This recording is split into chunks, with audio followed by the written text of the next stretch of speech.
ఆ ఊరి పేరు గార్ల. ఆ ఊరికి విచిత్రమైన కట్టుబాట్లు ఉన్నాయి. ఆ ఊరికి వెళ్ళాలంటే ఒకటే దారి, అదే దయ్యాల దారి. ఆ ఊరి గురించి ఎవ్వరికీ తెలియదు, ఒకరి తప్ప. ఆయనే ముసలివాడైన హరిసింగ్ తాతయ్య. ఆయన వయసు 85 సంవత్సరాలు ఉంటుంది. మంచివాడు, ముక్కోపి. తాత ఒక మాట చెప్తే అందరూ శిరస్సు ఆచరిస్తారు. ఊరి సర్పంచ్తో సహా 20 సంవత్సరాల క్రితం హరిసింగ్ తాతయ్య వాళ్ళ కొడుకు అమావాస్య రోజు అదృశ్యమయ్యాడు. అప్పటి నుండి తాతయ్య ఆజ్ఞ మేరకు ఎవరు కూడా సూర్యుడు అస్తమించాక దయ్యాల దారిలో నుంచి ఊళ్ళోకి ఎవరు రారు, గ్రామస్తులు ఊరు విడిచి వెళ్ళరు. అదే అమావాస్య రోజైతే చీకటి పడ్డాక ఎవ్వరూ ఇల్లు విడిచి బయటికి రారు. అందరూ ఇంట్లోనే బిక్కు బిక్కు అని ఉంటారు. అలాగే ప్రతి పౌర్ణమికి ఊరిలో అందరూ జాతరలాగా ఊరి పొలిమేర దగ్గరకు వెళ్ళి మేక రక్తం పోసి వెనక్కి చూడకుండా ఎవరి ఇళ్లకు వాళ్ళు వెళ్ళి తలుపులు వేసుకొని ఉంటారు.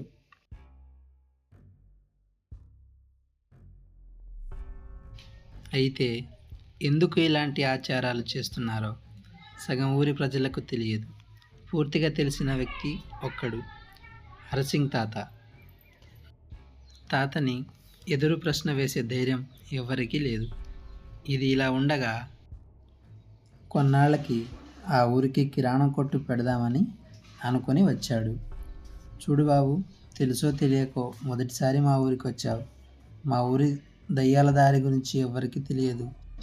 ఎవ్వరూ రారు, జాగ్రత్తగా ఉండు. కాకపోతే పౌర్ణమి రోజు, అమావాస్య రోజు మా ఊరికి అస్సలు రాకు. సూర్యోదయం ముందే వెళ్ళిపో, లేకుంటే నీకే ప్రమాదం. సరే గారు, బయట ఊరి వాడినని తెలిసి కూడా నాకు కిరాణం కొట్టు పెట్టుకొనిస్తున్నారు. నీ రుణం మర్చిపోలేనయ్యా. సరే కానీ ఇంకో వ్యాపారస్తుని తీసుకొనిరా. వాళ్ళిద్దరూ ఇలా మాట్లాడుకుంటూ వెళ్తారు. అరే మహేషు, గార్ల నియమాలు మనం దాటకుండా అమ్ముకోవాలిరా. సరేరా, ఏంటి ఆ నియమాలు అని అడుగుతాడు సురేష్. అన్నీ చెప్తాడు. దాన్ని విని సరేరా, తప్పకుండా పాటిద్దాం అని చెప్తాడు.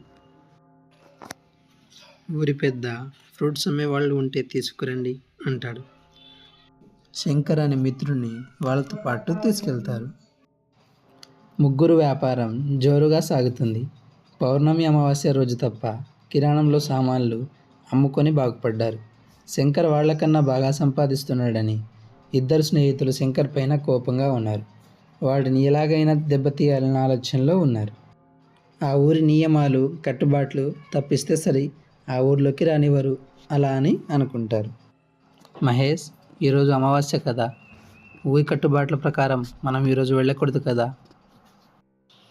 ఈరోజు అమావాస్య కాదు, రేపు. అవునా, అయితే మీరు పదండి, నేను వెనకాల నుంచి వస్తాను అంటూ ఇంటికి బయలుదేరాడు. శంకర్ని మోసం చేశామని వాళ్ళలో వాళ్ళు నవ్వుకొని గార్లా వెళ్లకుండా ఇంటికి తిరిగి వెళ్ళిపోయారు. ఇదంతా తెలియని శంకర్ నడుచుకుంటూ వెళ్ళాడు. ఊళ్ళోకి వచ్చి చూస్తే ఎవరు లేరు. ఇదేంటి, ఊర్లో ఎవరు లేరు అని అనుకుంటాడు. తిరిగి వెళ్తాడు. అంతలోకే, ప్రియా, ఓ ప్రియా, ఒక్కసారి వెనక్కి చూడవు. ప్రియా, ఓ ప్రియా, ఒక్కసారి వెనక్కి చూడవు. శంకర్కి వినకడి లోపం వల్ల తిరిగి చూడలేదు. మరుసటి రోజు, నిన్న అమావాస్య మిత్రమా, ఊర్లోకి ఎవ్వరూ లేరు, మీరు కూడా కనబడలేదు. మాకు తర్వాతే తెలిసింది అమావాస్య అని. సరే సరే, నేను వెళ్ళి వస్తా అని వెళ్ళిపోయాడు. తప్పించుకున్నాడు. వీడిని ఎలాగైనా చంపేయాలి, అస్సలు విడిచిపెట్టకూడదు.